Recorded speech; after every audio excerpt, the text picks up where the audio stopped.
Bíblia, abra ela comigo aí, por favor, em Daniel, capítulo de número 1, versículo de número 11. Pastor, você não vai pedir as nossas ofertas? Calma, nós vamos fazer isso no final com um propósito de oração sobre a palavra que nós vamos ouvir do Pai hoje.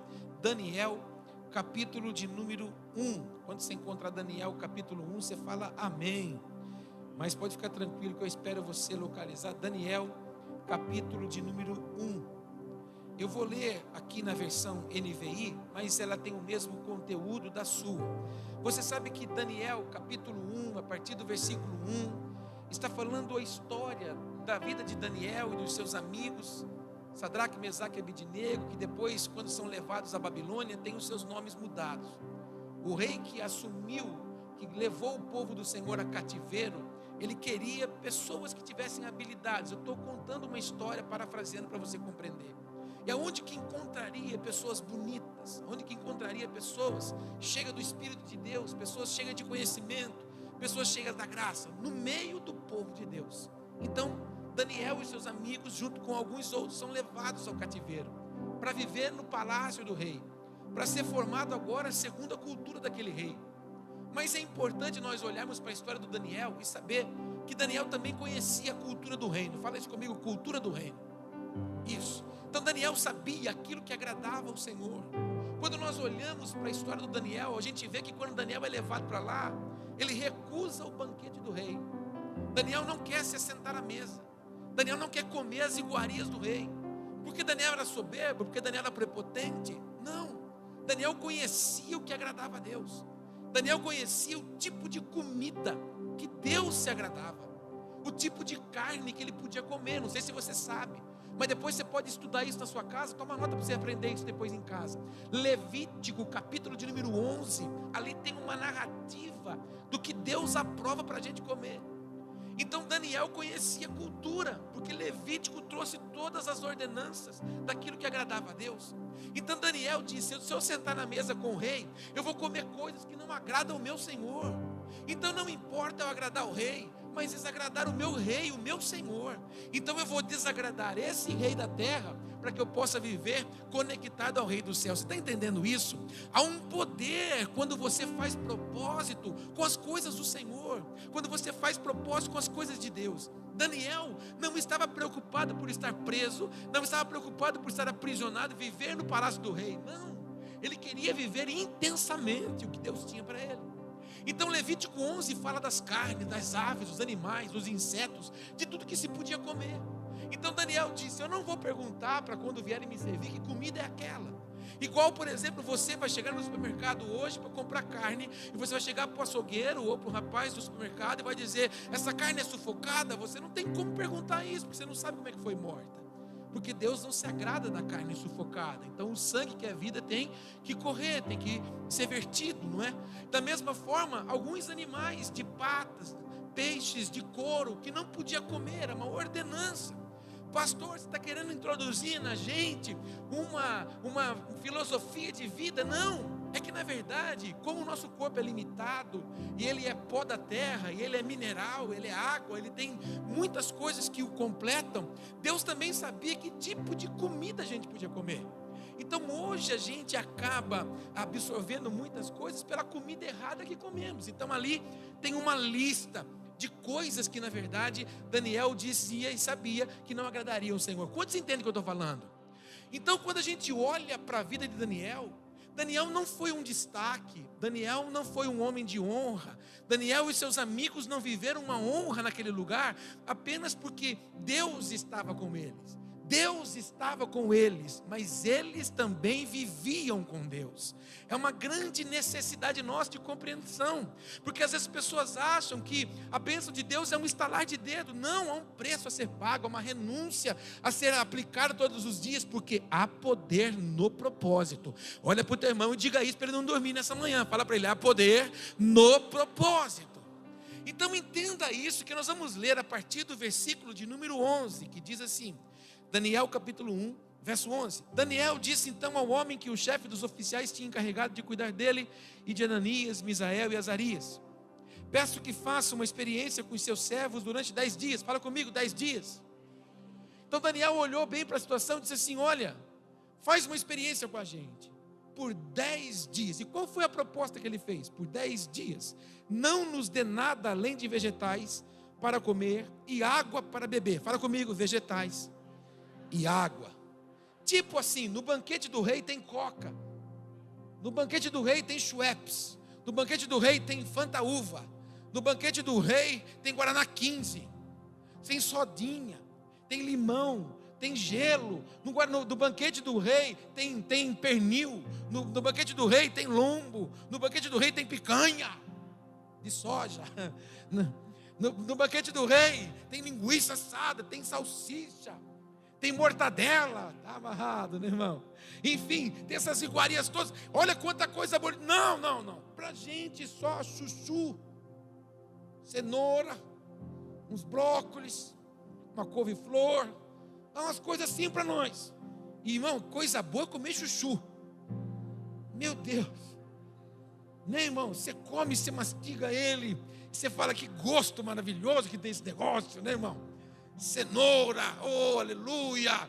Aquelas pequenininhas então, né, irmão? Oh, aleluia. Eu, por exemplo, quando eu vejo na minha casa, tem aquelas coisas, eu fico apavorado quando eu olho na minha casa a salada de brócolis. Eu falo, Jesus amado, aquelas bolinhas me dão arrepio. Eu fico olhando para aquilo. Couve-flor, então, tem o pavor. Oh, Jesus. Eu fico imaginando Daniel falando e a cara do camarada escutando Daniel. Não, a gente quer comer legumes. E mais do que o vinho bom do mestre do rei, dá para nós água. Repete mais uma vez comigo, há um poder gigante, fala, no propósito. Então veja que Daniel, quando ele vai para um lugar adverso ao seu costume diário, Daniel não vai se preocupar em se identificar com o lugar. Daniel quer aplicar a cultura do reino no lugar aonde ele estava. Daniel, Sadraque, Mesaque e Abednego, eles viraram a Babilônia de ponta cabeça, porque viviam no propósito do Senhor.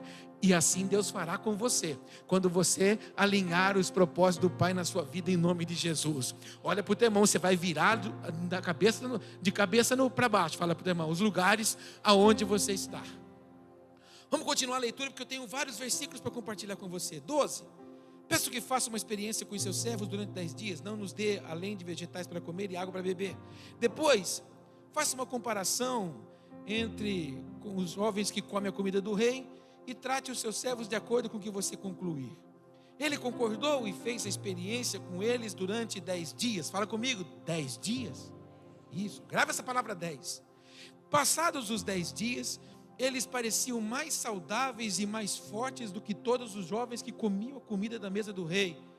Assim, o encarregado tirou a comida especial e o vinho que haviam sido designados, em lugar disso lhes dava vegetais. A esses quatro jovens, Deus deu sabedoria e inteligência para conhecerem todos os aspectos da cultura e da ciência.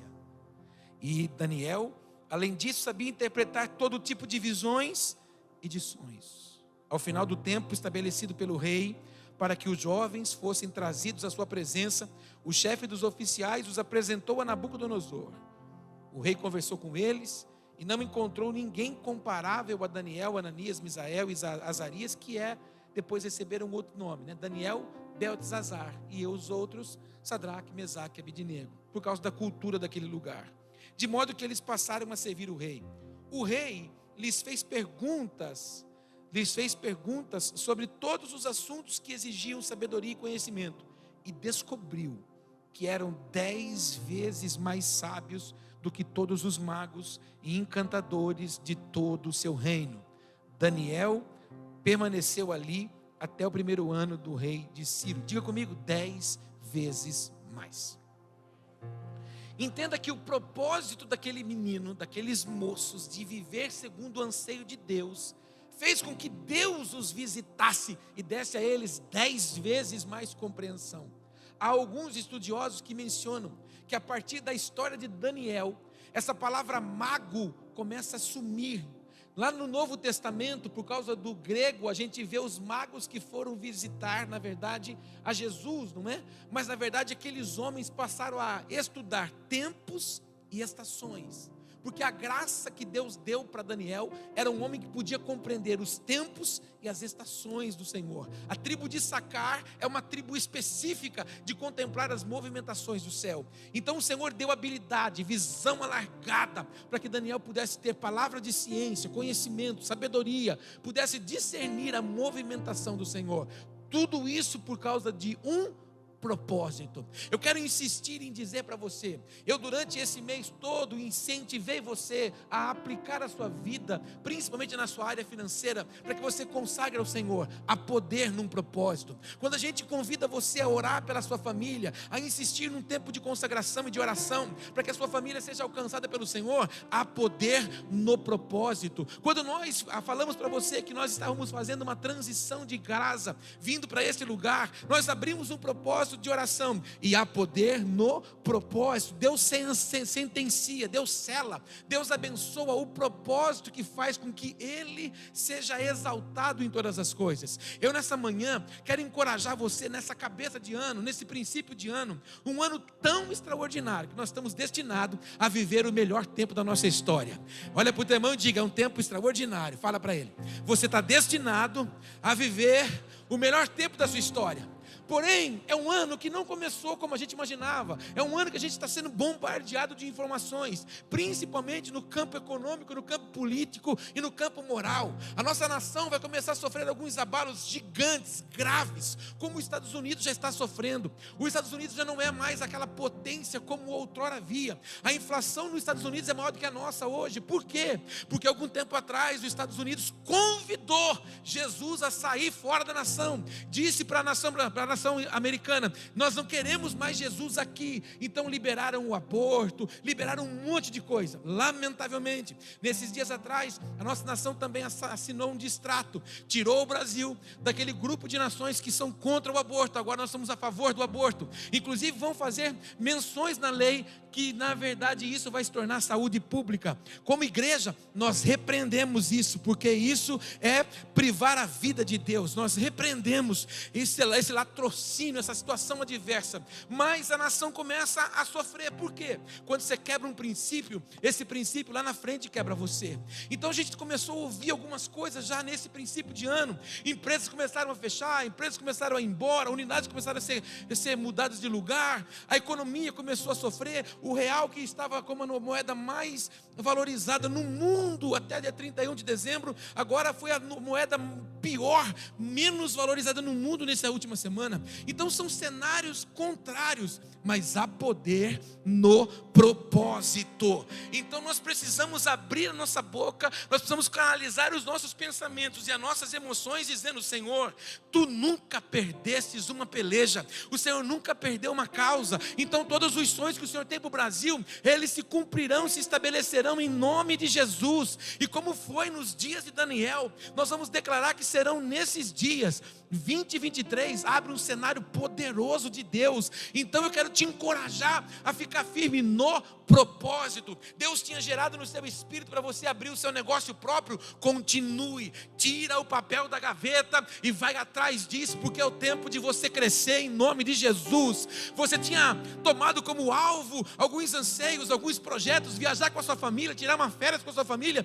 Mantenha isso firme em nome de Jesus. Não permita que a sua boca diga o que você não quer viver, porque Daniel não sentou na mesa da iguaria. Daniel tinha um princípio, Daniel tinha algo que já estava dentro dele. Eu vou agradar o meu Senhor, não importa o que eu venha enfrentar, não importa o que eu venha viver, eu vou agradar o meu Senhor. Eu não como dessa comida, mas dê para mim e depois faça a prova de mim. Você está entendendo? Quando o Senhor diz para o povo trazer o seu dízimo, a sua casa, Ele diz: depois que você trouxer, faz prova. Daniel estava usando um princípio tão poderoso: eu vou viver segundo os anseios do Pai, e o Senhor me abençoará de uma forma extraordinária. Eu quero declarar hoje aqui na igreja, nós vamos encerrar esse culto fazendo decretos, e eu vou profetizar sobre essa nossa casa, sobre a sua família. Deus nos concederá 10 vezes mais sabedoria, Deus nos concederá 10 vezes mais ciência, inteligência, graça, visão alargada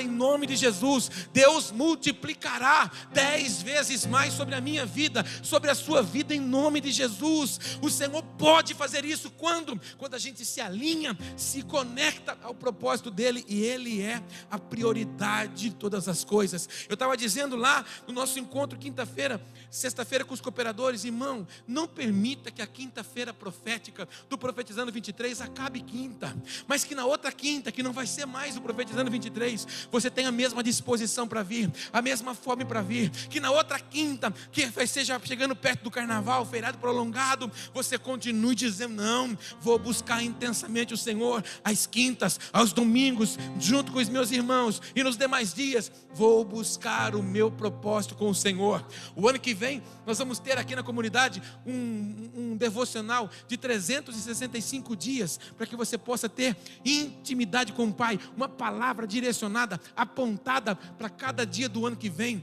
E nós estamos já alinhando com a editora, para que a gente possa ter com a nossa capa, com a nossa grafia, com o nosso material, para que a gente possa viver um tempo extraordinário, porque é tempo de você viver propósitos intensos com o Pai, em nome de Jesus. Olha para o teu irmão e diga: é um tempo de você viver propósitos intensos com o Senhor. Eu quero declarar que você será como Daniel. De repente o rei sabe e recebe a informação de que havia alguém diferente naquele lugar. Eu quero declarar que Deus está trazendo sobre você essa graça de ser diferente.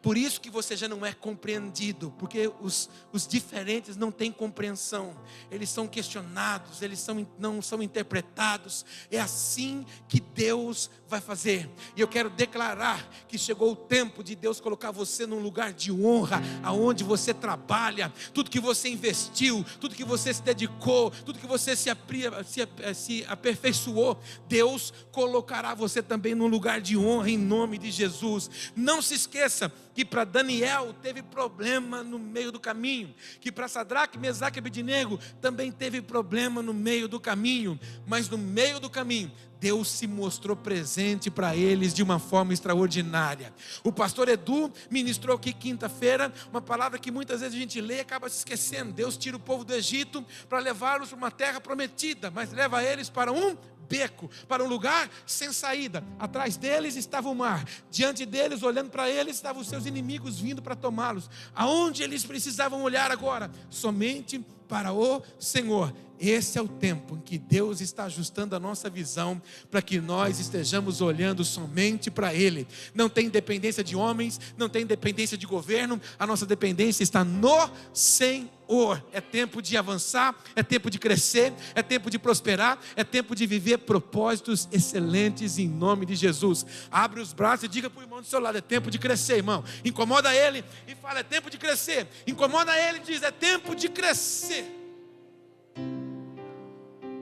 É tempo de você agir com a habilidade que você possui. É tempo de você abrir o seu CNPJ. É o tempo de você abrir a sua pequena empresa. É tempo de você alargar a sua visão. É tempo de você assumir o seu empreendedorismo. É tempo de você olhar para as pessoas e dizer: eu vou empregar essas pessoas, porque essas pessoas vão receber dinheiro que é consagrado ao meu Senhor no altar. É tempo de você olhar para essas situações, porque nesse tempo em que nós estamos ladeando crise, nós vivemos a provisão do Cristo. É uma necessidade a gente compreender isso. Assim como foi com Daniel, há poder no propósito. Eu digo isso: ventos de avivamento, há poder no propósito. Eu vou falar do que nós vamos fazer daqui a pouco sobre as suas finanças. Se você entendeu isso, aquilo que você está consagrando ao Senhor, você vai colher de uma forma extraordinária em nome de Jesus. A porção é segundo a sua fé. Segundo aquilo que você julga, você vai ser julgado. Segundo aquilo que você planta, é aquilo que você colhe. Eu quero dizer para você que há poder nesse propósito. Esse envelope que você vai trazer, essa entrega que você vai colocar diante do altar, não é para cumprir a instrução do seu pastor, é para você viver um propósito excelente que Deus tem para a sua vida em nome de Jesus. Diga para o teu irmão: propósito excelente. Fala para ele: de no mínimo 10 vezes mais. Sadraque, Mesaque e Abednego foram colocados aonde? Na fornalha. Daniel foi jogado numa cova. De quê? De leões. Prova disso que Deus era tão presente na vida dele. Por quê? Porque Daniel era especial? Não, porque Daniel era como ele.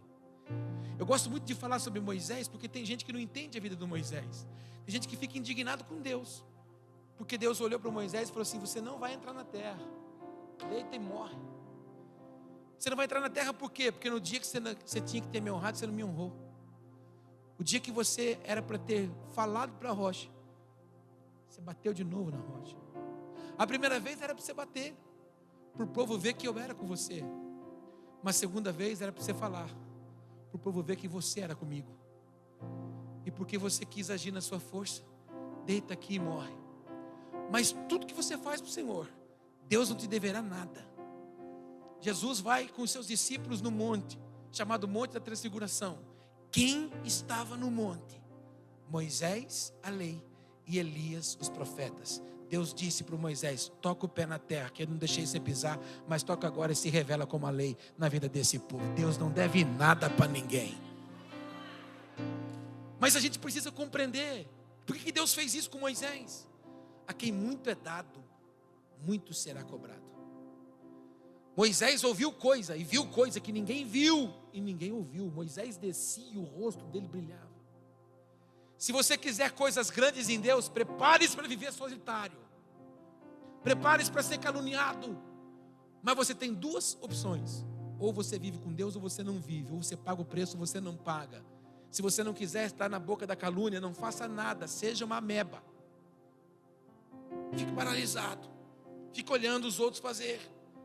Agora, se você quiser fazer alguma coisa para você viver algo lindo e extraordinário e grande, prepare-se para ser caluniado, defamado. Prepare-se para que ninguém olhe para você e até a sua família crie uma crise com você. Ah, que isso, pastor? Moisés teve crise na família. A irmã dele começou a falar mal dele. E por causa disso, Deus olhou bem para ela e falou assim: ah, é? Falando mal dele. Então, espera um pouquinho, estourou uma lepra na testa dela. E qual foi a visão de Deus para ela? Qual foi a palavra de Deus para ela? Não fala dele, porque ele eu conheço face a face. Moisés pagou um preço caro, irmão. Moisés pagou um preço altíssimo. Por isso que quando ele questiona, imagina o Moisés apavorado, gago, irmão. Moisés era gago. Que é isso? Ele não quer fa. E gago, quando fica nervoso, fica mais gago ainda. E ele não queria falar. Então o Senhor falou assim: tudo bem, você não fala, o homem meu é você. Eu vou contar para você o que eu quero, mas quem fala é o Arão. Mas o negócio meu é contigo. Mas e se eu chegar lá e tiver uma treta lá no Egito, e aí as coisas pegar, e aí eles falarem para mim: quem que te enviou aqui, gago? O que eu vou falar, Senhor? O Senhor disse para ele: diga lá, o eu sou o que sou te enviou. Essa expressão eu sou o que sou no hebraico significa aquele que se torna no que você precisa te enviou. Então, o Deus que você serve é aquele que se torna no que você precisa. Se Ele é a sua cura, Ele será a sua cura. Se Ele é o seu milagre financeiro, Ele é o seu milagre. Se Ele é a restauração da sua família, é a restauração da sua família. Se Ele é o seu ajudador, Ele é seu ajudador. O braço forte, o consolador é Ele. Ele é Ele. Diga para o teu irmão: a sua força é o Senhor. Conta para mais um: a sua força é o Senhor. Você entende agora por que Jesus estava tentando mostrar para os discípulos que eles não tinham que ficar orando no meio dos outros? Jesus dizia para eles: fiquem aqui. E por que Jesus falava fiquem aqui? Porque aquele que não está apto não pode compartilhar. Então, enquanto eles não tinham entendimento, Jesus não levava eles à oração. Fique aqui que eu vou ali. E Jesus ia ali aonde? No secreto. E ele ia no secreto se encher do Senhor. Para quê? Para que Deus o honrasse no público. Repete comigo: buscou no secreto, Deus honra no público. Conta para o irmão: quando você vai lá no lugarzinho secreto, Deus te coloca em evidência para todos. Você já foi naquela salinha que você chora sozinho?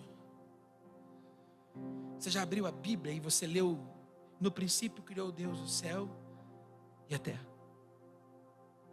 e a terra estava sem forma e vazia. Só isso que você leu, você já cai em lágrimas. Por quê? Porque você começa a ver a grandeza de Deus. Aí ali você conta as suas dores, você conta as suas fraquezas, você desabafa, você se esfacela. Aí, de repente, você é visitado por uma alegria diferente. Não sei se já aconteceu isso com você. Se não aconteceu, vai acontecer. O que é essa alegria diferente? É a expressão que o apóstolo Paulo diz, que o Espírito Santo intercede por mim e por você com gemidos inexprimíveis. As irmãs que já tiveram bebê aqui sabem o que é a dor do parto. Geme. Quem teve cólica de rim também sabe o que é. Pedra na vesícula com crise. É horrível. Mas a Bíblia diz que o gemido do Espírito é sem expressão, não dá para expressar. Tamanha profundidade do gemido dele. Eu quero dizer uma coisa para você que vale tanto lugarzinho secreto. Em vez de você ir para as redes sociais e despejar suas mágoas ali, tranca a porta do seu quarto, vai no seu banheiro, abre o chuveiro, senão vai para o meio do mato. Vai andar, vai gritar, extravasa, joga fora, grita, chora. Fala o nome daquelas pessoas que te amarguraram. E aí você vai ser tão visitado pelo Espírito Santo. E depois disso, o que ele vai fazer? Ele vai fazer assim, ó, agora vai para o lugar de honra que eu coloco você. É assim que Deus faz. Busca que Ele te coloca no lugar desejado. Olha para o teu irmão e diga para ele: busca que Ele te coloca no lugar desejado. Meu irmão, e eu acho tão tremendo, eu não consigo entrar no meu texto ali. Eu acho tão tremendo que o Moisés tinha esses relacionamentos com o Senhor. Eu imagino que aquele clarão na tenda que de vez em quando estava. Quem estava perto, irmão? Era o Arão? Era o Ur? Não. Era o Josué, ali na porta da tenda. Eita, barulho bom que está ali dentro, hein? Oh, coisa boa, está clarão ali dentro. O que será que está acontecendo ali? Moisés subia no monte, Josué ficava lá embaixo. Oh, que gostoso, quando vai dar uma subidinha aí. Moisés morre. Deus conhecia o coração de Josué. O Senhor visita Josué e diz para ele: assim como eu fui com Moisés, eu serei com você. Eu não te deixarei e não te desampararei. Eu serei presença pessoal sobre você e proteção total. Meu Deus do céu. Você está entendendo como vale a pena servir o Senhor? Olha para o teu irmão e diga isso para ele: como vale a pena servir o Senhor, irmão. Deus não vai dever nada para ninguém. Se Deus não deve nas finanças, muito menos na presença dEle. Primeiro livro dos Reis, deixa eu pregar, senão não vai dar. Primeiro livro dos Reis, capítulo 18, abre lá. Estou sentindo que está calor aqui. Primeiro livro dos Reis, capítulo 18. Quando você encontrar, você fala aleluia. Não, vamos começar no capítulo 17 mesmo, depois a gente vai no 18. 17. Versículo 1. Primeiro Reis 17, verso 1. Olha lá. Ora, Elias de Tisbe, ou Tisbita em Gileade, disse a Acabe: juro pelo nome do Senhor, o Deus de Israel a quem eu sirvo, que não cairá orvalho nem chuva nos anos seguintes, exceto mediante a minha palavra. Irmão, esse versículo da Bíblia aqui me assombra. O Elias chega diante do rei da época, perturbado, um fracote, porque a mulher dele que mandava. Você conhece a história do Acabe? A Jeza era perturbada, né? Não era o diabo que usava a Jeza, era a Jeza que se vestia do Satanás. Não era terrível, irmão. Misericórdia. E aí o Acabe estava lá, o Elias se apresenta e fala assim: escuta aqui, vou falar uma coisa para você. Bem jauense assim, ó. Não vai mais ter chuva aqui, nem orvalho, segundo a minha palavra. Irmão, e o que ele foi fazer? Foi embora para casa. Começou a ser chamado de alvoroçador de Israel, porque os profetas são assim: falam e Deus age. Conta por teu irmão: os profetas falam e Deus age. Então escute uma coisa: o profeta não é aquele que diz assim, eis que te digo. O profeta é o que profetiza.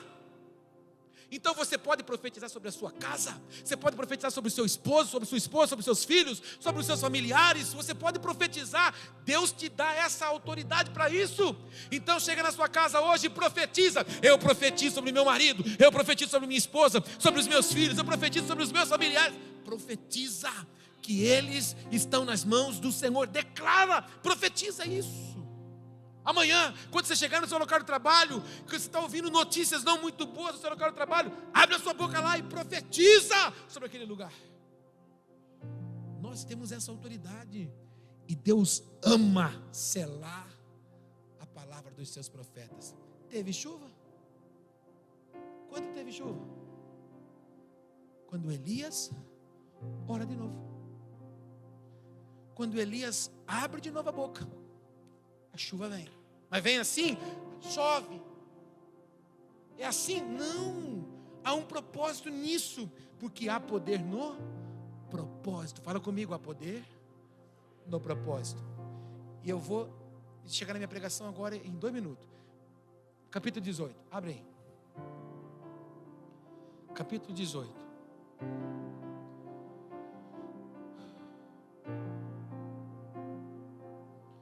Verso 30. Vou ler o 30. Então Elias disse a todo o povo: aproxime-se de mim. O povo aproximou-se e Elias reparou o altar. Fala comigo, reparou o altar. Isso. Reparou o altar do Senhor que estava em ruínas. Depois apanhou 12 pedras, uma para cada tribo dos descendentes de Jacó, a quem a palavra do Senhor tinha sido dirigida, dizendo-lhe: seu nome será Israel. Com as pedras construiu um altar em honra ao nome do Senhor e cavou ao redor do altar um vale, ou melhor, uma valeta, na qual poderiam ser semeadas 2 medidas de semente. Depois arrumou a lenha, cortou o novilho em pedaços e o pôs sobre a lenha. Então lhes disse, olha o que ele disse, olha o que ele disse: encham de água 4 jarras grandes e derramem-na sobre o holocausto e sobre a lenha. Façam novamente, disse, e eles o fizeram de novo. Façam-no pela 3ª vez, ordenou, e eles o fizeram pela 3ª vez. A água escorria do altar, chegando a encher a valeta. Qual era a escassez da época? O que ele manda o povo colocar no altar? Além de ter água para pôr no altar, tinha que ter água para regar a planta e tinha que ter água para sustentar o boi. O céu estava fechado em Israel. Elias agora está ali para destravar. Elias está ali agora para mostrar que Deus controla todas as coisas. E o que ele ensina o povo? Daquilo que nós estamos vivendo em escassez, nós consagramos diante do altar. Por isso que eu disse para você aqui que o voto não é o que você pode, o voto é o que você quer alcançar. O que Elias queria alcançar com aquele povo? Chuva. Porque ele havia dito que não choveria mais. Então o que ele vai atrair? Água, daquilo que na verdade não se tinha mais. Então ele diz para o povo: joga, e não joga pouco. O povo jogou, eu acho que jogou com pesar. Meu Deus, a nossa água. Olha, a pouco Elias fala: joga mais um pouco. Joga mais um pouco. Rindo, o povo deve ter dito assim: ai, graças a Deus que sobrou um pouquinho para a gente tomar. Elias diz: joga de novo. Eles disseram: não é possível. E aí depois que fez isso, choveu? Amado, há um poder no propósito. Fala isso comigo: há um poder no propósito. Você está entendendo o que eu estou falando hoje aqui? Continue a leitura comigo. Eu parei em qual versículo? No 35, 36 agora. A hora do sacrifício, o profeta Elias colocou-se à frente do altar e orou. Olha que oração que ele fez: ó Senhor, Deus de Abraão, de Isaque e de Israel, que hoje fique conhecido que Tu és Deus em Israel, e que sou o Teu servo e que fiz todas essas coisas por ordem Tua. Responde-me, ó Senhor, responde-me, para que este povo saiba que Tu, ó Senhor, és Deus, que fazes o coração deles voltar para Ti. Os profetas de Baal tinham se mutilado, chamaram por Baal, chamaram por Acera e nada, ninguém se manifestou. Ele restaura o altar, coloca o sacrifício, aquilo que era escassez ele derrama sobre o altar, entrega como oferta ao nosso Deus. Senhor, daquilo que nós precisamos, nós colocamos sobre o altar. Pega essa chave, ó. Daquilo que nós precisamos, nós colocamos sobre o altar. Vou falar de novo. Daquilo que nós precisamos, nós colocamos sobre o altar. Nós precisamos de água, então sobre água nós encharcamos. Ele não colocou muitos novilhos, ele colocou muita água. Ora, Senhor, esse povo precisa saber que o Senhor é rei. E mais saber que o Senhor é rei, o coração deles que está longe precisa voltar para ti. Entenda que aquilo que você está sacrificando no altar vai trazer salvação também na sua casa, em nome de Jesus. Vou continuar a leitura para a gente orar. Verso 38. Então, o fogo do Senhor caiu e queimou completamente o holocausto, a lenha, as pedras e o chão, e também secou totalmente a água na valeta. Quando o povo viu isso, todos caíram de que forma? Prostrados e gritaram: o Senhor é Deus, o Senhor é Deus. Você pode gritar aí: o Senhor é Deus. Mais uma vez: o Senhor é Deus. Mais uma vez. Eu vou ousar declarar e profetizar. Você está entrando num ciclo da sua história, que essa será a frase da sua boca: o Senhor é Deus, o Senhor é Deus, o Senhor é Deus, em todas as áreas da sua vida, em nome de Jesus. Esse é o tempo. Diga comigo. Queima esse altar. Você pode levantar as mãos. Mostra para esse povo que há Deus em Israel. Caia fogo do céu. Sim. Queima esse altar. Mostra para esse povo que há Deus em Israel. Caia fogo do céu. Queima esse altar, mostra para esse povo que há Deus em Israel. Caia fogo do céu, queima esse altar, mostra para esse povo que há Deus em Israel. A gente já vai cantar. A gente já vai cantar. Mas o texto não acaba aqui. O povo fica atônito. O povo fica maravilhado de ver um Deus que responde o propósito. Mas aí, o versículo da frente diz assim, 40. Então Elias ordenou-lhes: prendam os profetas de Baal, não deixe nenhum escapar. Eles os prenderam e Elias os fez descer ao riacho de Quizon e lá os matou. Quero declarar que essa manhã Deus está exterminando os meus, os seus, os nossos inimigos desta peleja, em nome de Jesus. Eu declaro que Deus toma aprisionado agora, como foi nos dias de Elias, os nossos inimigos e os destrói para a glória do Senhor, em nome de Jesus. Essa peleja, como ouvimos quinta-feira, você não vai ver mais, em nome de Jesus. Acabou aqui? Não. Diga comigo: há poder no propósito. O que Elias tinha dito? Você leu comigo no capítulo 17. Não vai ter chuva. Aquilo que eles precisavam, ele sacrifica. Agora Deus precisava fazer o quê? Chuva. Continua dizendo, 41. Elias disse para o Acabe: o rei vai comer e vai beber, porque eu já estou ouvindo barulho de chuva. Ai, eu acho isso demais. Irmão, eu acho esse cara é fora da curva. Esse Elias é fora da curva. Esse cara é fora do eixo, irmão. Esse cara vivia no colo de Deus, não é possível. Ô, Acabe, deixa eu contar uma coisa para você. Em outras palavras, você já viu o alvoroço que teve aqui, não viu?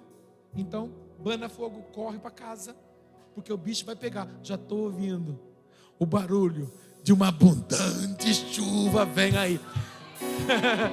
Fala para o teu irmão: eu já estou ouvindo que a chuva está chegando. Fala para ele: já estou ouvindo, irmão. Já estou ouvindo. Irmão. O Elias não falou pelas circunstâncias. O Elias falou pelo que ele sabia que ia acontecer. Eu certamente, quando ele levanta os olhos para falar para o Acabe, não tinha nenhuma nuvem, porque o céu estava fechado para isso, não tinha orvalho. Se não tem orvalho, não tem nuvem. Não tinha nada, não tinha umidade. Pensa, 60 graus no deserto e frio escaldante à noite. Elias fala para o Acabe: vai embora, cara, come, bebe, enche a pança, porque o bicho vai pegar, a chuva vai ser violenta aqui. Vai para casa. Eu imagino que o Acabe deve ter montado num cavalo, sei lá se o cavalo foi camelo, e olha ungido na canela do bicho e vazou para casa, irmão. E o Elias foi para, como é que chama aquelas lojas chiques que você vai comer, irmão? Outback? O Elias foi para o Outback. O Elias foi lá no Oliver Burger comer um artesanal. O Elias foi lá tomar água de coco com o pezinho na areia. Pula para mim, por favor. 42.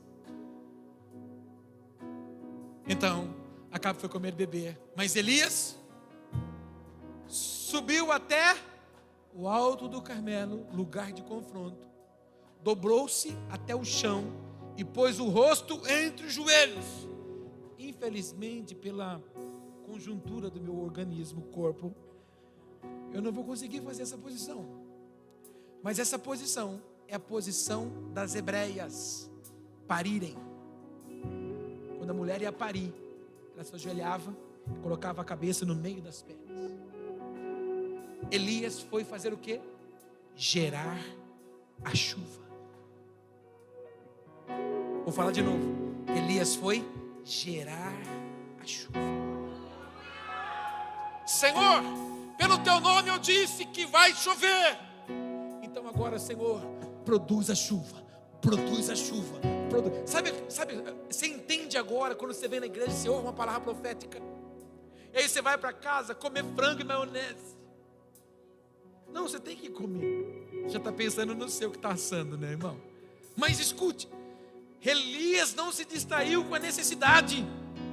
Elias estava conectado a um propósito. O mesmo Deus que respondeu com fogo vai sacudir a estrutura de Israel. Ele vai fazer o quê? Vai jejuar, vai orar, vai se consagrar, vai buscar, vai gerar chuva. Aí depois, verso 43. Vá e olha na direção do mar, disse ao seu servo. E ele foi e olhou. Não há nada lá, disse ele. 7 vezes Elias mandou: volte para ver. Elias saiu da oração, chamou o seu servo e falou assim: menino de visão encurtada, Deus vai se revelar a você também. Essa expressão não está no texto, sou eu que estou falando. Mas o menino tinha visão encurtada. Existem pessoas que estão perto de você que também têm visão encurtada. Mas você precisa ter visão alongada. Você não pode ter visão encurtada como a deles. Esse é o problema de muito crente. Ele vem na igreja, ele ora, ele ouve a palavra, ele entende, sabe o que Deus vai fazer. Mas quando sai daqui, se ajunta com gente de visão encurtada e discursa igual os de visão encurtada. Elias chama o seu menino e fala assim: vai lá dar uma olhadinha, ver se tem nuvem na direção do mar. O menino veio uma e disse: tem não. Veio 2, tem não. Veio 3, tem não. Veio 4, não adianta mais ir, profeta, porque não tem nem sinal de chuva. O Elias faz de novo, vai a 5ª. Chegou na 5ª, o menino falou assim: profeta, eu já estou cansado. Vai lá, rapaz, e olha lá, vê se tem chuva na 7ª vez. Versículo da frente. Você conhece a história? Na 7ª vez, o seu servo disse: uma nuvem tão pequena quanto a mão de um homem está se levantando no mar.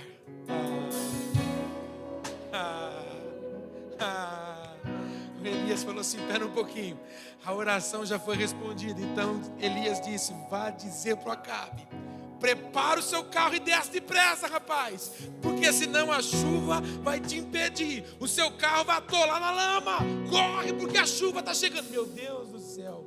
O menino chegou lá descrente. Eu estava dando uma olhadinha.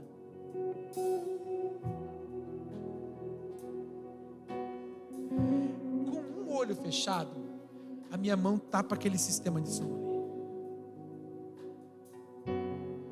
que o menino viu. Falou, profeta, para falar que não tem uma nuvem, tem uma do tamanho. Versículo da frente.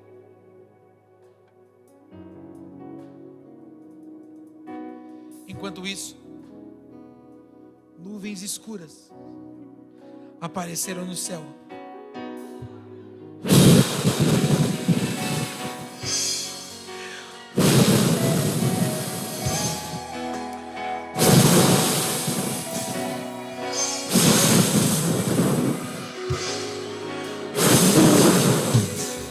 O vento chegou! O vento chegou! E começou a chover forte. Diga comigo, forte. Há poder no propósito. Qual a dúvida que você tem do que você está fazendo aqui nessa manhã? Essa palavra que a gente já ouviu ela diversas vezes, a cada vez que a gente lê, a gente aprende algo tão poderoso nela. Eu quero sair daqui com você nessa manhã dizendo: vai chover forte. Vai chover forte. Diga para o irmão do seu lado aí: vai chover forte. Vai chover forte. Vai chover forte. Vai chover forte. Levanta suas mãos e começa a